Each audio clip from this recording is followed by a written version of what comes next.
Welcome to the Marriage and Motherhood podcast. I'm your host, Michelle Perda. I'm a life and marriage coach, wife, mom of three, an Aries, and for my fellow human design nerds, a sacral manifesting generator. This podcast is for women who want to be happier in their marriage as they navigate their journey through motherhood, even if you're like me and you weren't shown how while growing up. In each episode, I'll be covering topics that will help you love and enjoy your marriage again without waiting until your kids are all grown up. And a quick note, you may want to pop your earbuds in if your kids are also listening, because nothing is left unsaid on this show, which means there may be times where something is said that you don't want them to hear. Are you ready? Let's dive in. Hello. Welcome back to another episode of the Marriage and Motherhood podcast.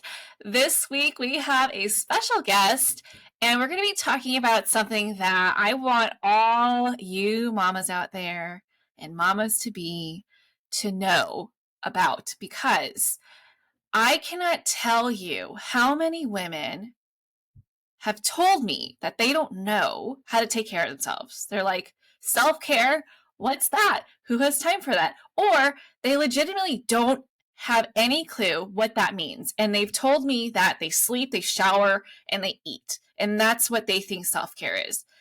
And no, that is not what self-care is. Like, yes, it's like bare minimum self-care. That's more of like, hey, if I want to still live for another day, that's what I'm going to do for myself. But self-care is so much more than that. So much more than getting massages or getting your nails done or getting your hair dyed, whatever, like whatever society tells you self-care is.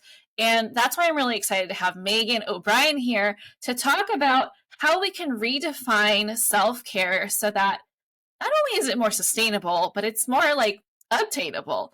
So here we have Meghan O'Brien, who is a mom of three, an unwavering optimist, and champion for your big dreams.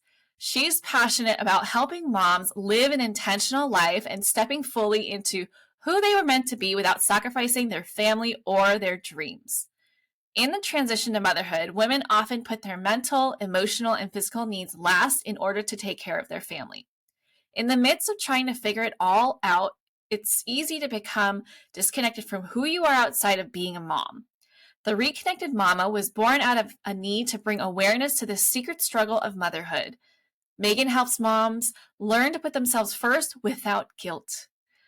Develop a mindset that focuses on being confident in who they are and what they want, and create the life of their dreams in both motherhood and business. Thank you so much for being here, Meghan. I'm so happy to be here, Michelle. Thanks for having me. Yeah, I'm super excited to dive into this because it's like something that I'm so passionate about. All women knowing how to take care of themselves. Like that is just like, we don't come with manuals, but I really wish that at least this one part came with us so that we would know like, oh, this is how I, Michelle Perda, take care of myself, right? Yes, So absolutely. yeah, I'm super excited for hopefully the listeners can like use this episode to start figuring out what self-care means to them and drop all that like bullshit that we've learned along the way, because I don't know about you, like my mom definitely didn't teach me what self-care was at all, and I bet that I'm not alone in that.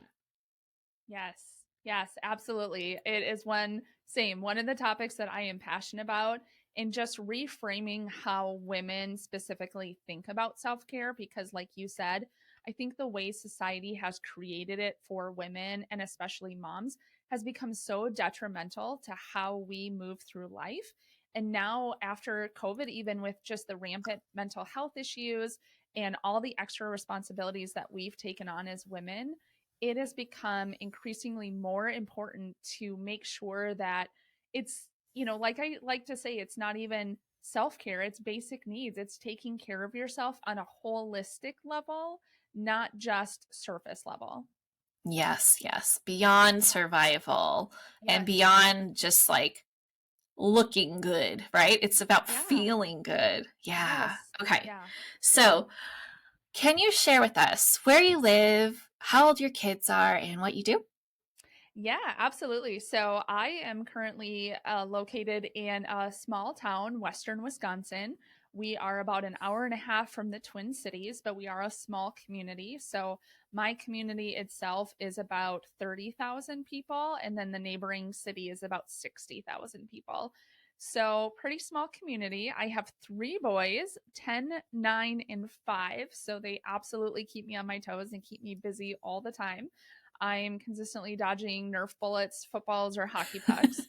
Uh, and what I do is kind of a smorgasbord of things, but really my passion and all of my energy recently is going into the Reconnected Mama, the community I created specifically because I couldn't find something that I needed when I was going through kind of what I called the thick of motherhood a little bit when my older two were younger. And I think you're always in the thick of it. There's always different seasons and phases that your kids go through. But just really cultivating and creating a community where the focus is on moms as the person, right? I just was finding so many resources on, well, here's how to discipline, or here's how to organize your pantry, or here's some strategic tips on, time management or trying to get it all done. And I absolutely love all of those things, and I need all of those things, but I couldn't find anything that was really focusing on the mom as an individual when I was feeling kind of lost and foggy in the sea of trying to do all the things.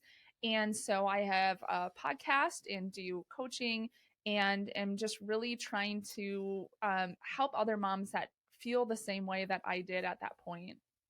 Incredible. I mean, I just love when people are like, I didn't have this, so I'm going to create it for other people, right? Like same here. And I'm so glad for people like you to create the space so that we can like reduce the number of women out there who've experienced what we're experiencing or have experienced and have kind of come on to the other side. To not saying that we never struggle, like, because that's a complete lie, but when we do, we recognize it more quickly. We have the tools and the know-how to get us back to what I like to call equilibrium, right? Like feeling better, feeling more like our best selves so that we can live the life that we want to live, right? Yes, absolutely. Yeah, 100%. Love it. Okay, so why do you think self-care is so challenging for moms to do, practice, even like consider? I feel like it's like one of those things like, oh, I'll do that when the kids are older. I'll do that when life isn't so busy. It's like, hey, spoiler alert, as a mom with a 13-year-old, it doesn't stop getting busy. So you're going to be waiting for the kids to like completely move out, become like self-sustaining adults in order for you to quote unquote have the time. So why do you think it's so challenging for moms based on people you've supported? Yeah. So I think there's a few different reasons why it's so challenging for moms. And I think the first point is to what you said, it's time and energy, right? Because when you become a first time mom, you are quickly thrown into those sleepless nights, living on a newborn schedule, even just adjusting to not being able to do what you want to do when you want to do it. And your life literally becomes taking care of this little one. And I think without the direction at the beginning and the know how to make sure that we're self aware, that we're taking care of our own needs, we're literally just trying to survive. We're trying to figure out why they're crying. We're trying to figure out why they're upset, why they're not napping, whatever it is. And every stage comes with those new challenges that we're trying to figure out. Then you throw in maybe a second kid or a third kid or whatever that looks like. And you're right, there's just never time. We think, oh, when the baby's napping. Well, when the baby's napping, maybe you're napping or you're getting a shower. Usually we have this like list in our head. I'm going to do all these things when the baby's napping, and you maybe get one of them done, and it's like a basic need, like sleep, eat, or nap, or shower. Like that's it. Like you're literally just getting the basics down. And then we kind of get into that cycle of there's just thinking, maybe I'll do it later. I'll do it when the baby goes to bed. And as they get older, okay, there's different changes, but we're just not in that habit because we're thinking there's more time and we just don't have that energy. We're tired, we're depleted. And if we're not taking care of ourselves, then we get into that negative cycle again. If we're void of nutrients and minerals, if we're running on really low sleep, if we're not moving our bodies and being like just getting a walk or just getting some movement in, if we don't have really great connections with loved ones or relationships, all of those things just kind of suck the life out of us. And it's hard when you're coming from that place, from that feeling, to be able to step into, okay, well, what do I need to do? Because I know for a lot of moms that I talk to, the hardest part of any marriage or relationship is generally when you have a baby or small kids, because it's so hard and you're giving all of your time and energy to that little one. It's really hard to maintain that really close connection that you might have had with your spouse or your partner before the baby came into the world. So then you're kind of feeling isolated and alone and, again, tired, and you're just not able to make some of those right decisions. And then I think also another aspect of why it's so difficult is the way the world or society kind of puts self-care out into the world. And like you said, you didn't have your mom to teach you those things. Same as me. I mean, you learn how to take care of yourself physically, right? You can get yourself dressed, you can shower, you can, go to the grocery store, whatever, cook, whatever that looks like. But really, the aspects of self-care are holistic, right? So your mental needs, your emotional needs, your physical needs, and all of those need to work in harmony for you to operate at your best. And I think the ideal that society puts out for moms is that we need to be the selfless person, which we typically are. We're always putting people ahead of ourselves, especially our family, because we want to take care of them. We want to do things for them, and that's who we are. But I think we need to reframe that idea and make sure that we're not being selfless to the point that it's depleting us. It's stripping us of who we are and what we need as a person, as an individual, in order to function and have the life that we want to have and be the moms that we want to be, that we want to show up and be these incredible moms and have all these ideas. We want to show up and be a great partner to our spouse. We want to be great friends and sisters and workers and whatever that is. But if we're being selfless to the point that it's depleting us, we're not going to be able to do those things. So we really need to make sure that our mindset is selfless doesn't mean that I'm not taking care of myself. It means, maybe I'm putting some of the needs or I'm compromising on things for my family, but I'm really making sure that I'm taking care of myself first so that I can be who they need me to be in order to be their best selves, to be their best in the world, and to do our jobs and raise these tiny humans to be great people in the world, right? Yeah, and I think it's really important to raise our standards of what it means for us to have the capacity to do something for someone else. Yeah. It's not about like, oh, I guess I really don't need to do that for myself. It's more like, have I met my needs? Mm-hmm. If I haven't, then let's think longer term. Does this mean that if I drop everything to help this person do something that isn't like an emergency, right? Mm-hmm. Then am I still going to be feeling good by the end of the day? Or am I going to be snapping at my kids because it set our whole day back? I didn't take care of myself. I didn't like refill my tank to be full. And I'm going to end up feeling guilty for how I'm responding to them because I'm more reactive, how snippy I'm being with my husband, how like unwelcoming I am when he wants to connect. And I'm just like, no, I'm done. Like, get away from me. Don't even touch me. Don't wink at me. I'm not available. Right? Don't even dare smack my butt. I'm not available for that. Right? That's right. And during bedtime, you're just like, come on, kids, hurry up, pay attention, do what you're going to do, and you're just rushing through the process. Like, I'm totally guilty of this. And this is like a clear sign that I'm not taking care of myself. But it took me a while to understand that, right? Because that's how my mom was. It's like, oh, it's almost bedtime. Let's do this and this and this and this. And it doesn't create space for kids to be kids, right? Kids lack focus. That is something that they need to like grow up to be able to do. Yes. They're not here to be compliant robots, right?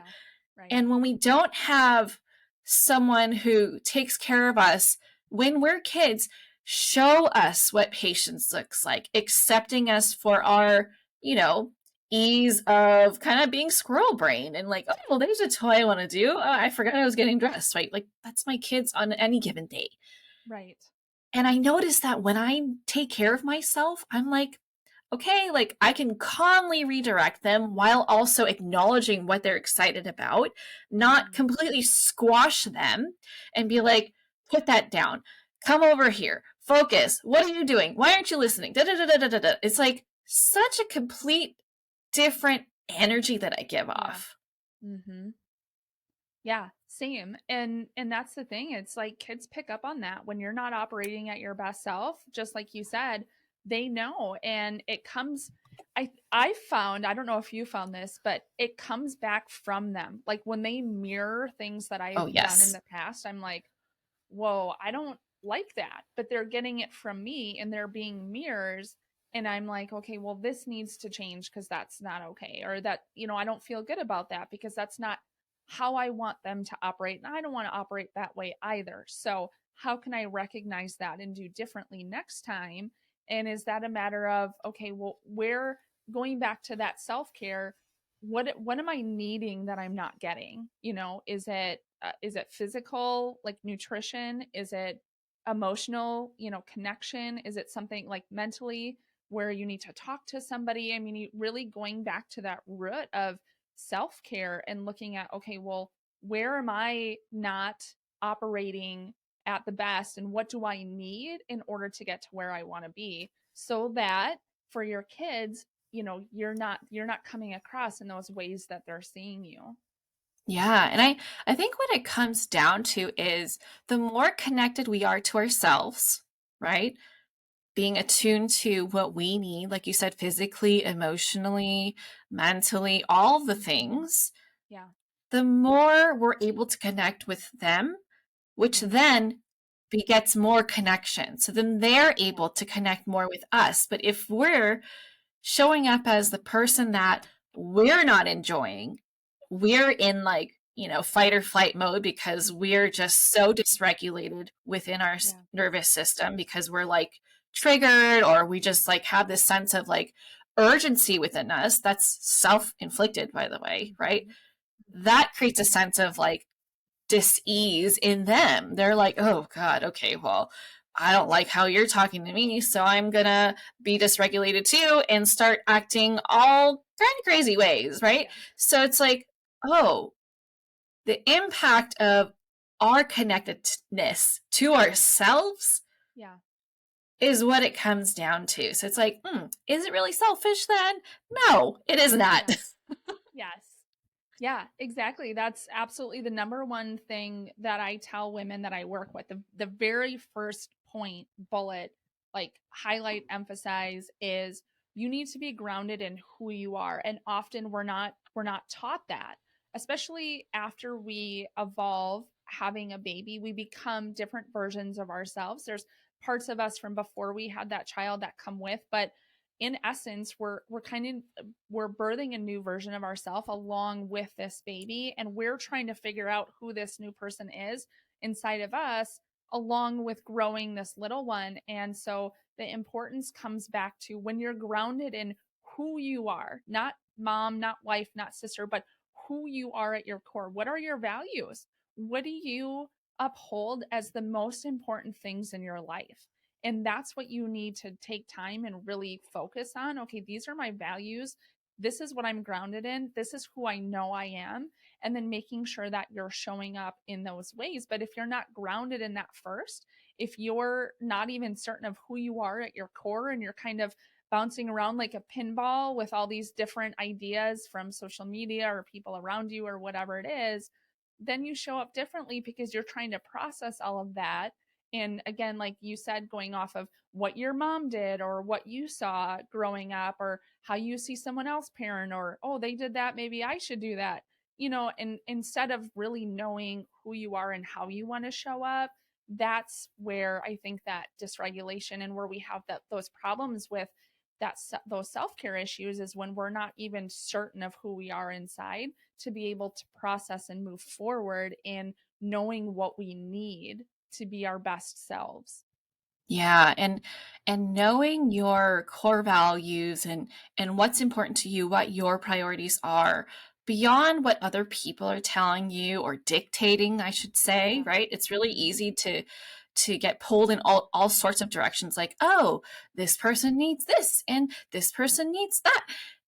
Okay, well, when was the last time you stopped to ask yourself, what do I need?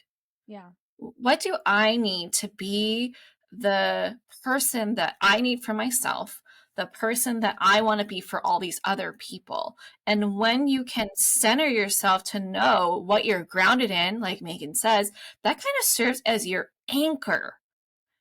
That gives you direction, because it's so easy to get overwhelmed by like, oh my gosh, there's like a million things for me to do and be, and I don't know where to start. And when all that kind of floods your mind, that adds to your overwhelm and burnout, right? So Absolutely. taking that time to really care for yourself, which also includes getting to know yourself, is so important. It's almost like sometimes we feel like we have to keep taking steps forward to make progress. Sometimes we make the most progress when we pause, reflect, because then we can go from walking to like running or leaping and jumping over things that otherwise we would still be like a million steps behind because we're just like kind of trudging along. Yeah.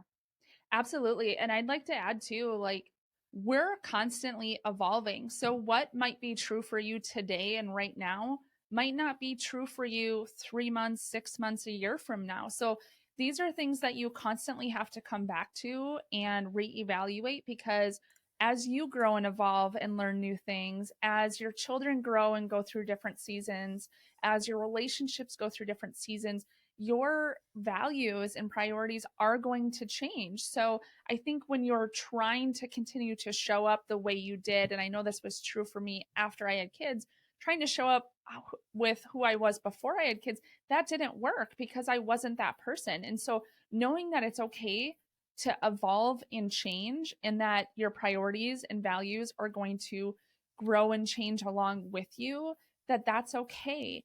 And that's how it's supposed to be, because we're humans and we continue to grow and develop, and that's the beauty of life. But I think if you're trying to force things, or like, life should be like ease, not easy, but like you should feel ease going through life. It Yes. shouldn't feel overwhelming, exhausting, difficult. If you feel those consistently more days than not, because there's going to be hard days, there just are. But Yes. if you're consistently feeling that way, then that's really when you need to stop and think, okay, have I changed? Are my priorities different? Why does this feel so hard right now?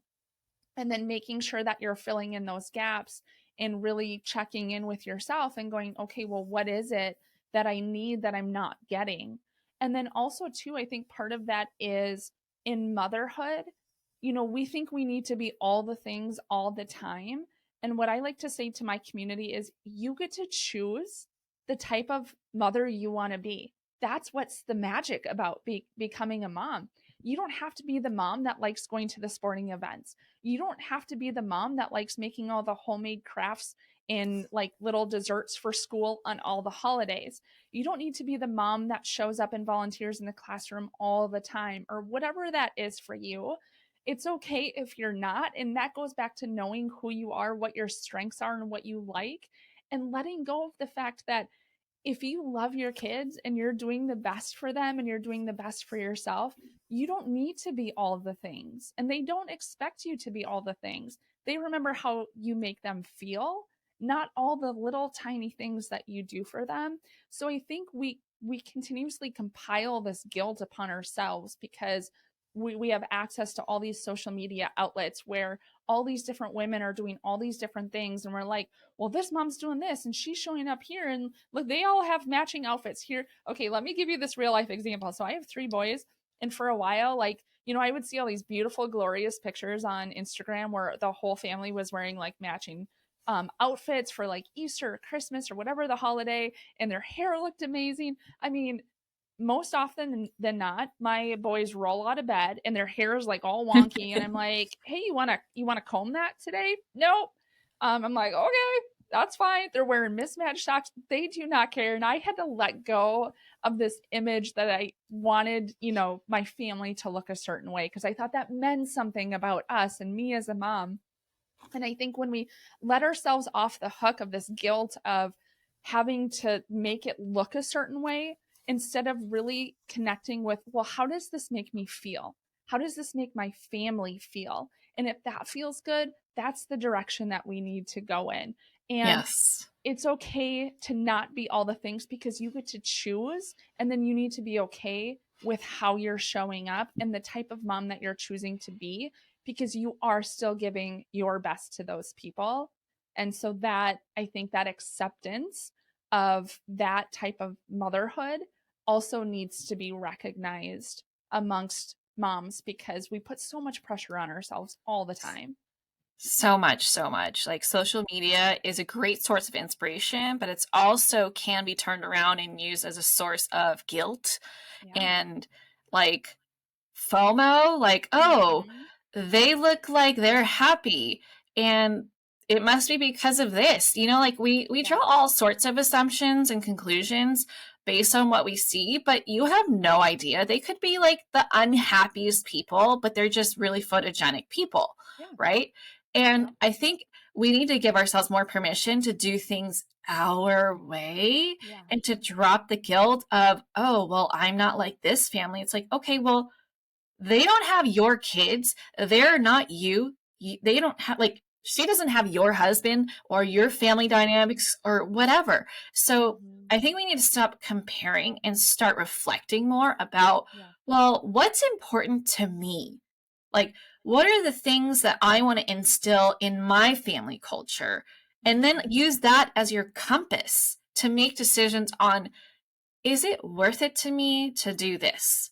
Or is it just going to be miserable and I'm just going to put myself through it and force myself because I feel like it's going to mean something about me? Meanwhile, it's not even filling any sort of cup for me.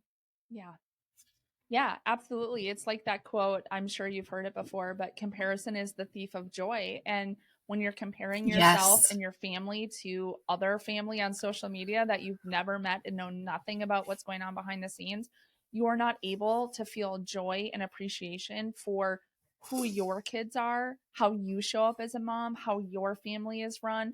And it takes the appreciation away from what you actually have, and then you're not able to enjoy your life. And that's what feels hard, is where we need to stop that comparison and, like you said, just really make sure that we're doing what feels good for us and our family at our own pace, on our own timetable, you know, on our own accord. And that conversation needs to be had more often because I think so many women feel that, and there's just that judgment and comparison all the time. Definitely, definitely. So what's your definition of self-care? We keep talking about it, and I'm sure there are listeners out there who's like, okay, so you keep saying I need to take care of myself, but what the hell does that even mean? So Meghan, what is your definition of self-care? Yeah, so my definition of self-care is making sure that you're taking care of yourself first. And I know this has kind of been like a harder subject for women. Like when you think, okay, well, it's just this, I think it comes back to selfishness, right? Like moms feel selfish when they're putting themselves first.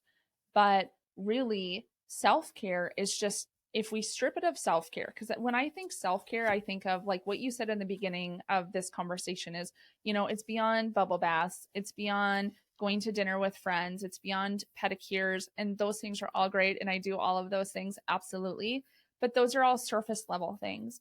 And what we really need to look at is the internal self-care, the internal way we're taking care of ourselves, and knowing that it's not selfish to make sure that we are addressing all of our own needs. And again, that we've said it before, going back to that mental, emotional, physical, spiritual needs, all of it, it's holistic. It's not one part, but they all feed off of one another.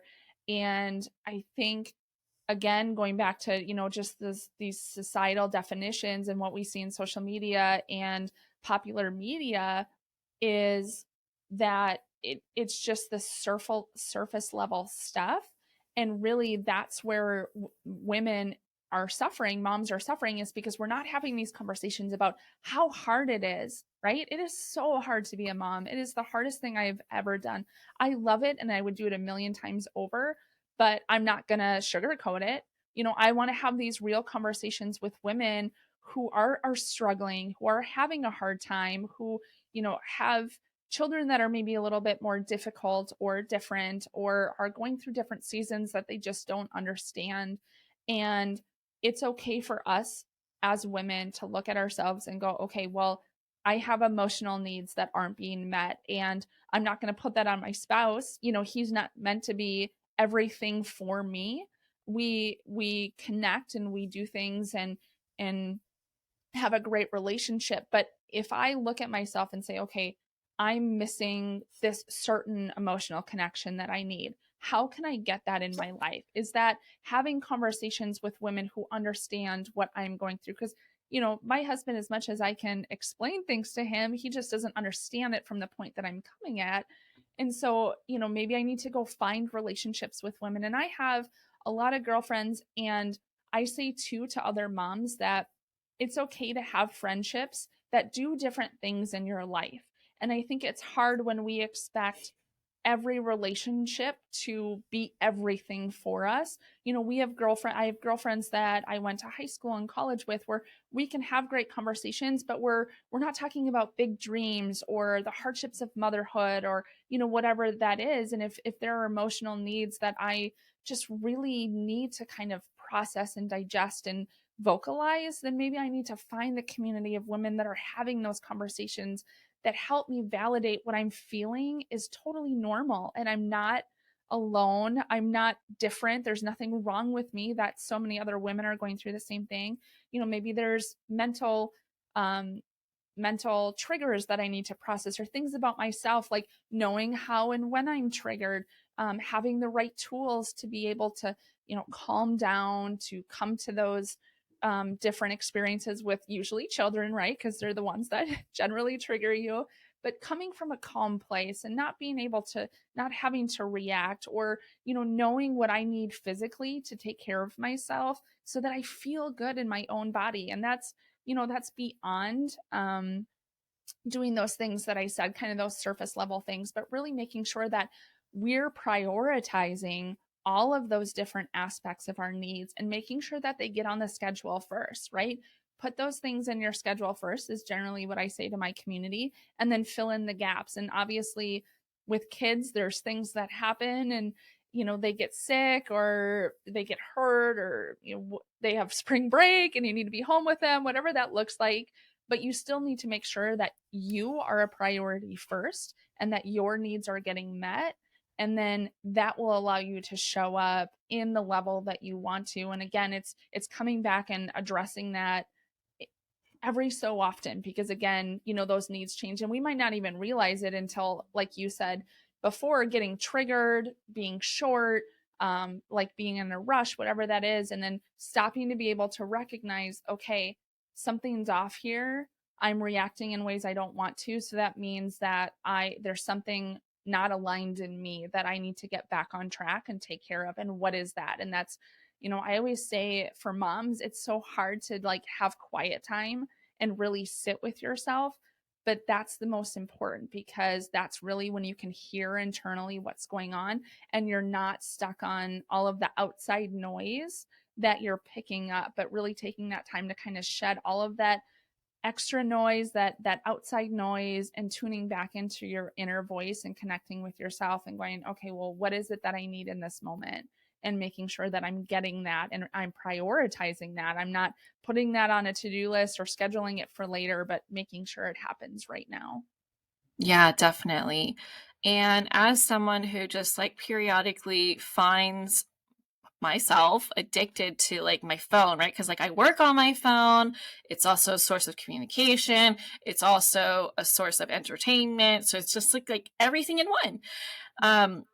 If you have time to binge Netflix, to play games on your phone, to, you know, help your friend who's in need by like suddenly dropping everything to text her back and help her, you have time to put that phone on silent, go into a different room, maybe if you don't want to do that, and just sit and ask yourself, whether you speak it out loud and talk to yourself or you think it, how am I doing actually? Yeah.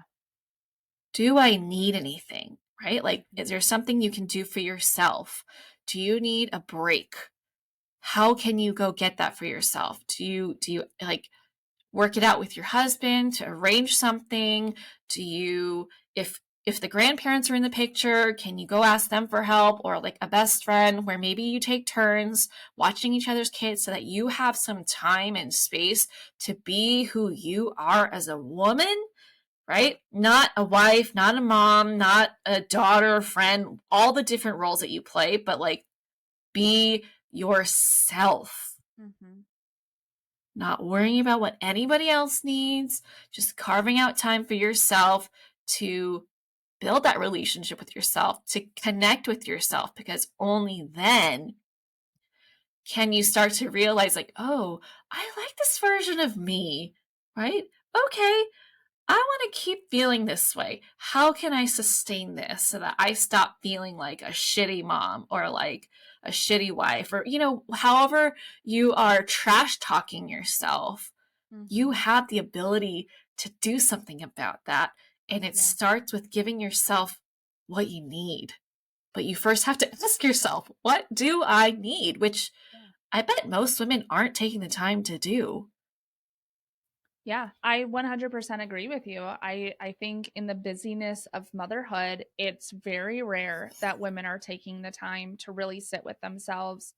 And I think too, it's being honest and honest with who you are and being okay with that and not disregarding your needs as frivolous or unimportant or, just any less important than anybody else. I think you really need to be honest with yourself and you really need to listen to what comes up, because I think a lot of times too, we can kind of just brush it off or disregard it as, oh, well, maybe that's, fleeting or I need to just step up and be like, I need to work harder or I need to just be tougher or whatever it is.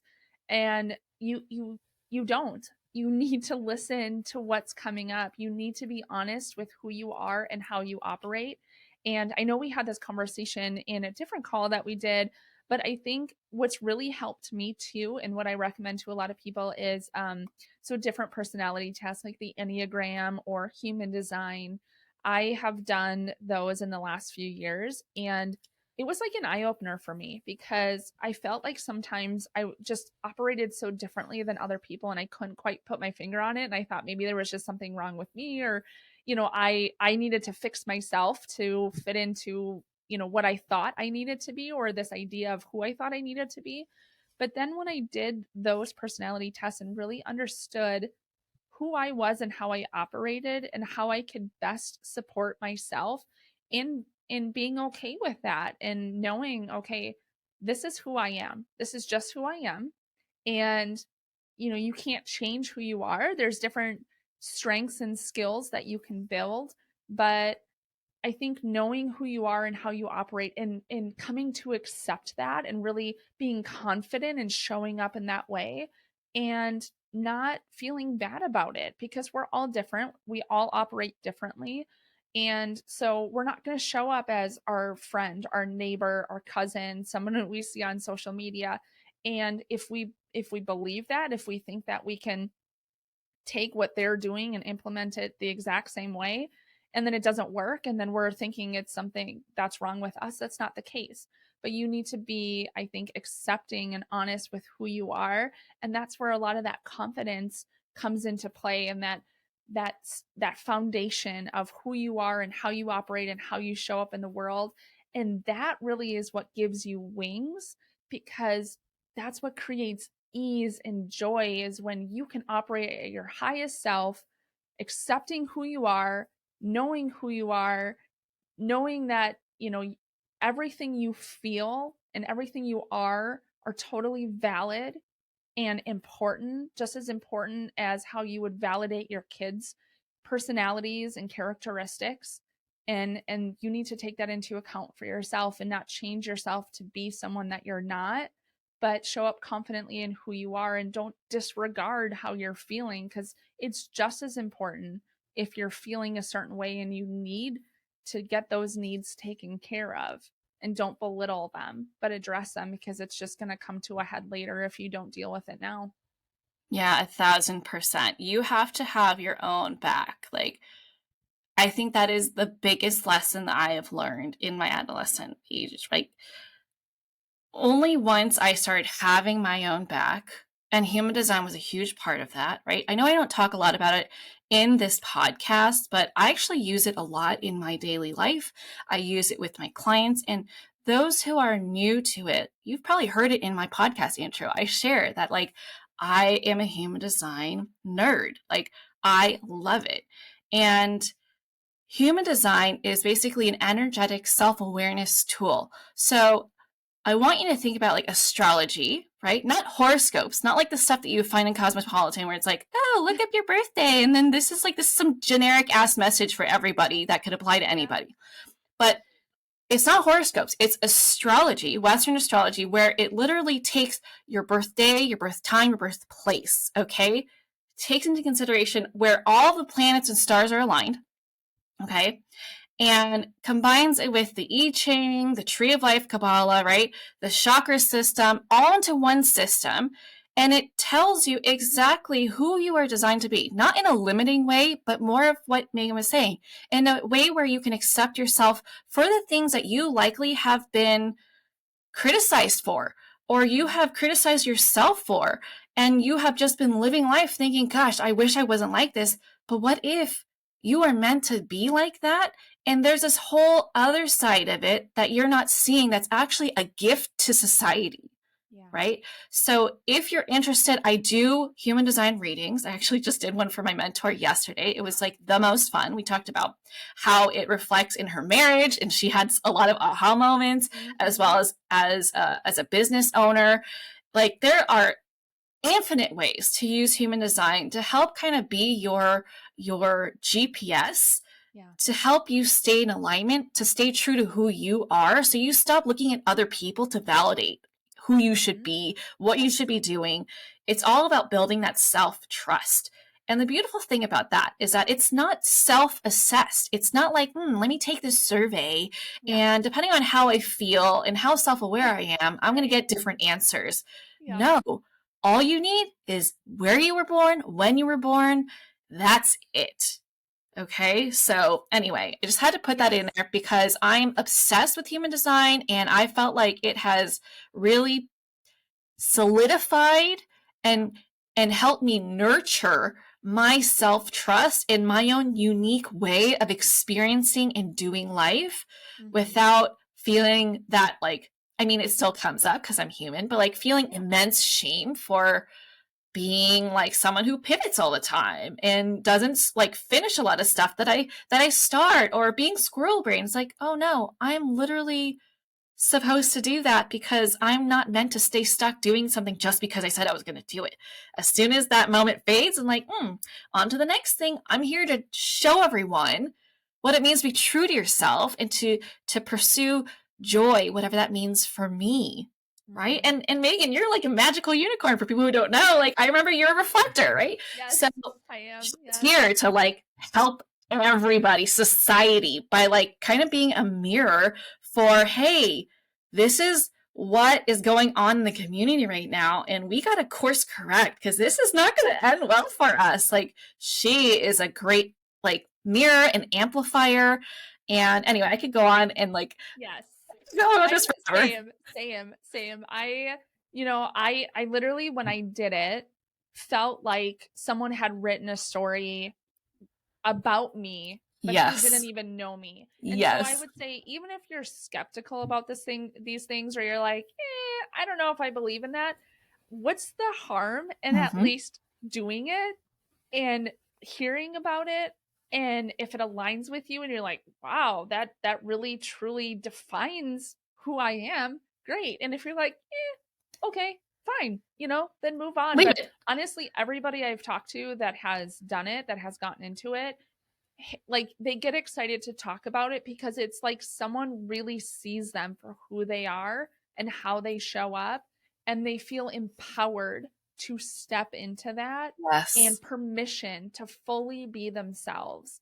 And I think that's what it is, right? It's that permission Yep. to be who you are without trying to hide different aspects, or like you said, be a way that you're not meant to be. Yep. And so I say give it a try and take it or leave it, but I haven't met anybody that's left it. So Me either. Even my husband's like, he's not like knee deep in the rabbit hole like I am, but he's like, oh, that's interesting. Yeah, I am like that. And even like a new male client that I have, I'm working with a couple, he's like, wow, I can't, it's like, I almost felt like he thought that I was in the room with them, like planning out how their marriage works based on who they each are designed to be. And it's just like so like, funny. am I being love punked that. right now? Like, what's going on? Like, no, I'm not stalking you. I'm only reading your chart. But anyway, yes, exactly. I'm not creepy like that. So what are some ways that moms, and we, because we're also moms, can take better care of ourselves naturally? You keep talking about like holistically. So what do you mean by that? Yeah. So, I mean, I think we've said a few of them already, but we'll dive in a little bit deeper. So, I think the first thing would be like practically, right? Like, okay, well, you're saying take care of myself physically, mentally, socially, or emotionally. And where does that start? Again, it starts with tuning into yourself and figuring out what's missing. What do you feel like's missing from your life? And then figuring out how to get that. And then figuring out what your priorities are in your life and really making sure that your actions are in alignment with your priorities. So what does that look like on a daily basis, right? So, maybe you do a check-in once a week, and whatever day of the week that fits for you, right? Because every mom has a different schedule. Some love Sunday, some love Monday, some love Saturday night, whatever that is. But do your assessment and then make sure that what you have going on in your week, and this is really where I tell a lot of moms, like, you have to be proactive in your life, and when you're proactive, your actions are going to be in alignment with what your priorities are. If you're reactive in that survival mode, you're just going to kind of be taking what life gives to you and figuring it out along the way. So I think what's so important as moms is we have to become time ninjas, I like to say. And you really have to make sure that you're utilizing your time, because we only have so much of it. And that goes back to what we were saying before, is there's never enough time. And if we don't take care of it first and foremost, then it's never going to happen. So that would be doing your check-in, figuring out how you feel, and figuring out what you need, and then making sure that that gets on your schedule. So, okay, if moving my body, like, you don't have to do a hard workout and go to a gym and like, get killed by a trainer for an hour. It could be just taking a walk outside with your dog for 20 minutes, 30 minutes, just moving your body intentionally, and making sure that you're set up for nutritious meals. And we're in a season of life, we are at some kind of practice or game probably 6 out of 7 days of the week. So that I know how hard that can be for moms.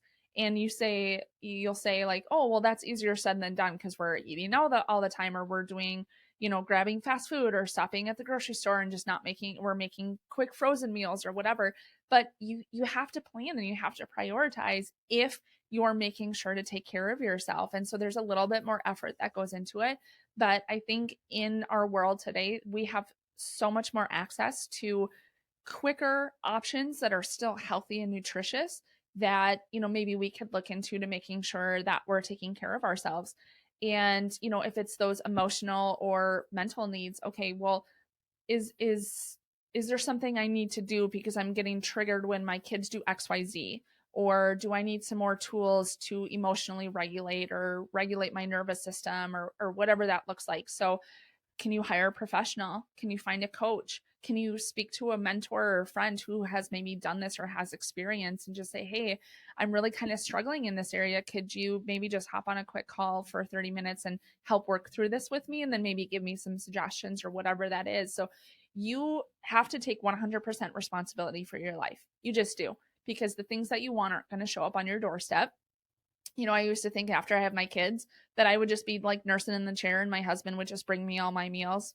Didn't happen. You know what I mean? Like just waiting for someone else to do the things that I want. Come save me. Yeah, right. It's just not going to work. So you have to recognize that you have to take responsibility for your own life. And I don't know about anybody else, but I don't want to get to my deathbed and have a bunch of regrets because I didn't take care of myself. I didn't do the things that I wanted to do because I was putting everybody else before myself. And yes, I truly believe that you can be an exceptional mom, an exceptional wife, and you can still pursue all of your dreams, all of your goals, and everything in between. But that's making sure, again, you're taking care of yourself first. And that's number one priority. That's going back to what I said before, is putting yourself first, not feeling guilty about it, but knowing that this is a priority for you.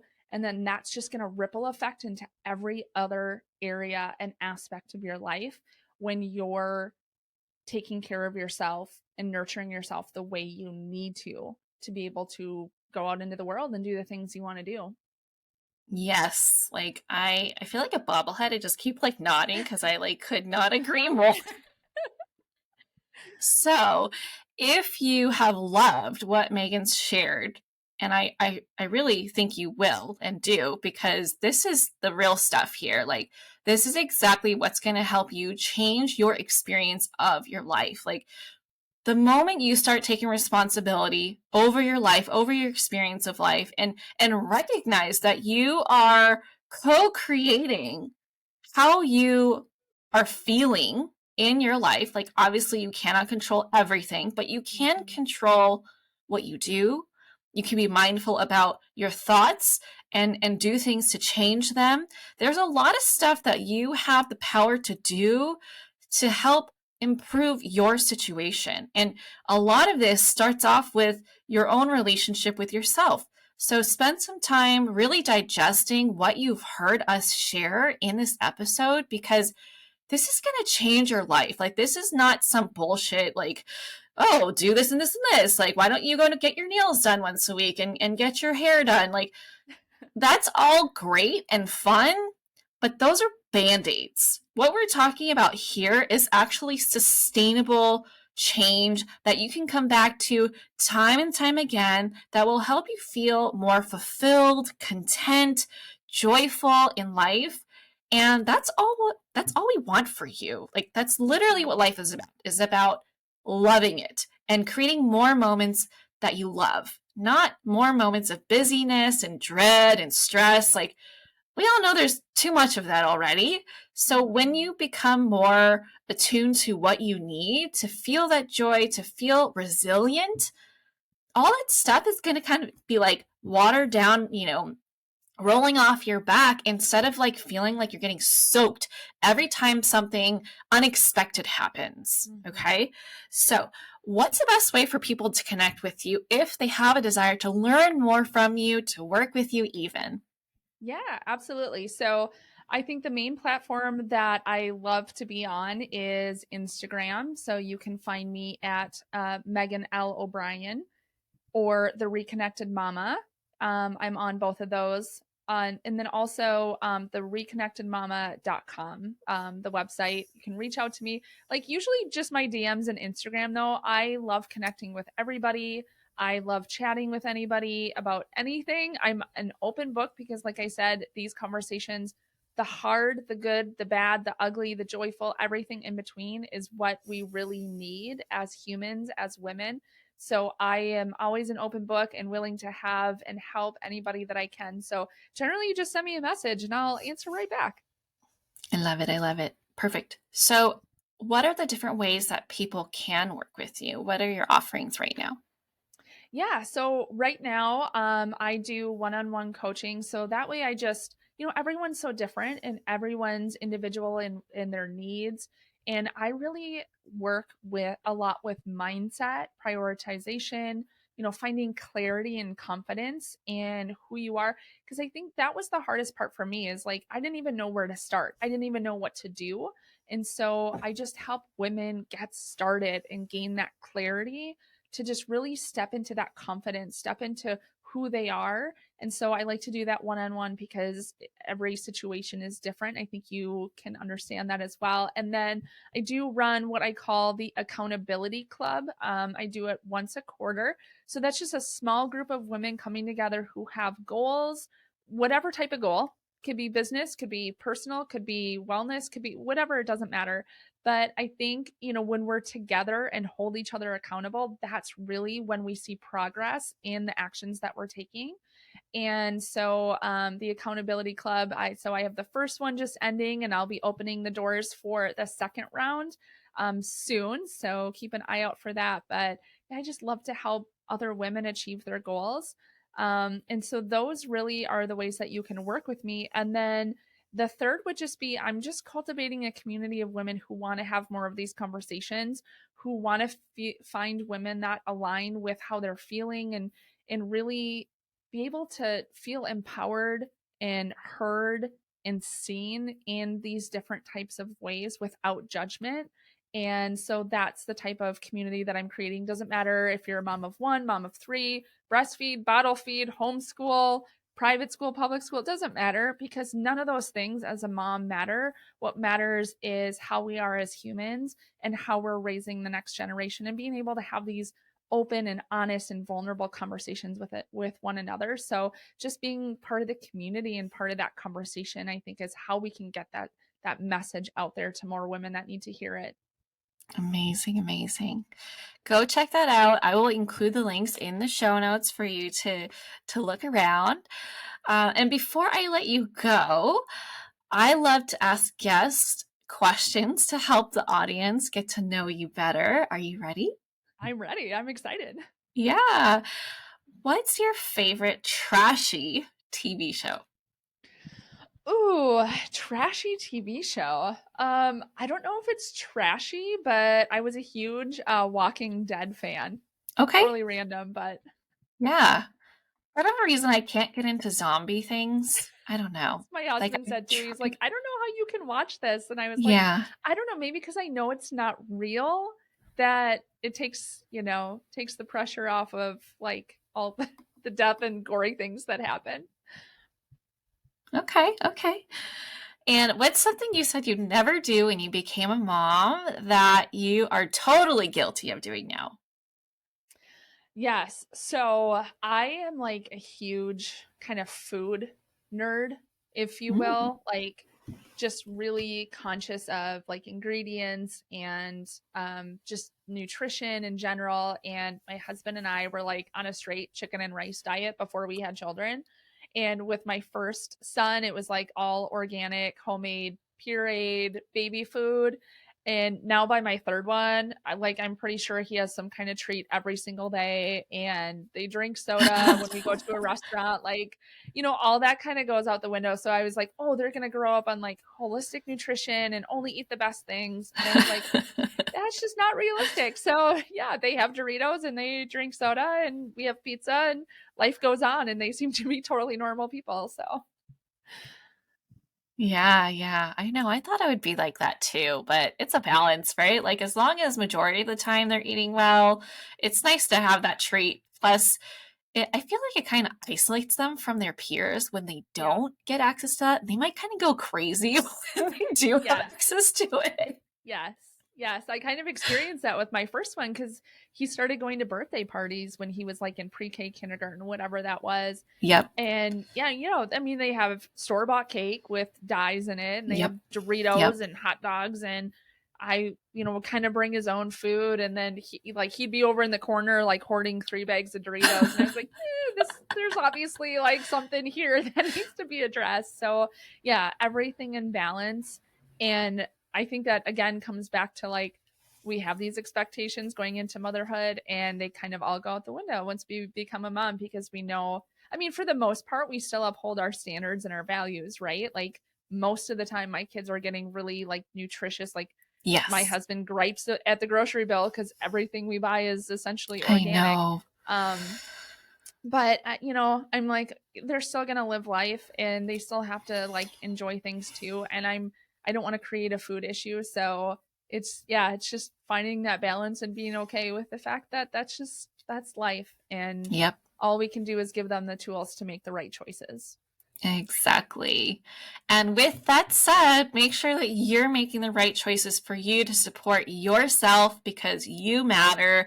And I want you to start giving from your overflow, which means you got to replenish yourself and make sure that you give so much to yourself, you can't help but give to other people. Like it just happens naturally. It's just spilling out of you. It is so easy for you to be calm, compassionate, kind, fun, and with your husband flirty, right? And that's what gets to happen when you really have that good, awesome relationship with yourself. Okay. So thank you so much for being on the show, Meghan. I cannot wait to hear from the listeners what this does for their self-care practice and how they're going to start enjoying their lives so much more. Thanks so much for being here. Thanks, Michelle. It's been so fun chatting with you today, and I just love the platform you've created. So I'm just so honored to be part of it. That's it for this episode. If you enjoyed this episode and you'd like to help support the podcast, please subscribe and leave a rating and review. I would so appreciate that. And if you love what I share here, then you're going to love and want to join my free private Facebook community that's also called Marriage and Motherhood. I hope to see and connect with you in there. Otherwise, I'll catch you back here next week for the next episode. Bye!